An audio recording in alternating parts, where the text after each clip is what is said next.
आहे पूजा खेडकरच्या अटकेवर दिल्ली हायकोर्टाने रोख लगावलेली आहे। 21 ऑगस्ट पर्यंत अटक न करण्याचे आदेश देण्यात आलेले आहेत।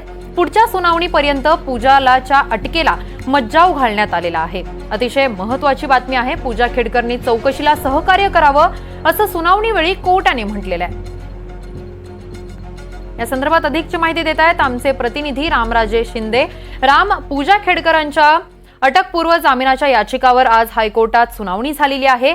सुनावणीवेळी नेमकं काय झालंय आणि या पुढील चौकशी किंवा कारवाई कशा पद्धतीची असणार आहे? सुनावणीवेळी सरकारी वकील आणि यूपीसीच्या वकिलांनी काही मुद्दे मांडलेले आहेत आणि हे मुद्दे आहेत ते म्हणजेच की वारंवार नाव बदलण्यात आलेलं आहे आणि त्याचबरोबर घटस्फोट झाल्याचं सुद्धा पूजाच्या आईवडिलांचं घटस्फोट झाल्याचं दाखवण्यात आलेलं आहे। मात्र ते सोबतच राहत होते आणि त्याचबरोबर ह्या संपूर्ण कटामध्ये पूजाचे आईवडील सुद्धा गुंतले असल्याचा मुद्दा यूपीसीने मांडलेला आहे, त्याचबरोबर सरकारी वकिलांनी मांडलेला आहे। मात्र कोर्टाने हेच विचारलेलं आहे की जर हे प्रकरण जर विचाराधीन असेल तर पूजा खेडकर यांना अटक करण्याची गरज आहे का, अटक करायची आवश्यकता आम्हाला वाटत नाही असं सुद्धा कोर्टाने स्पष्टपणे सांगितलेलं आहे।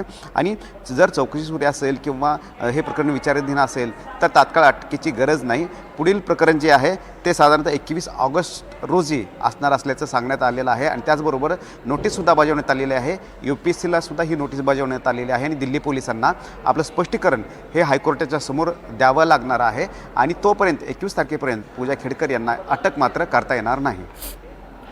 नक्कीच राम, धन्यवाद तुम्ही दिलेल्या या सविस्तर माहितीसाठी।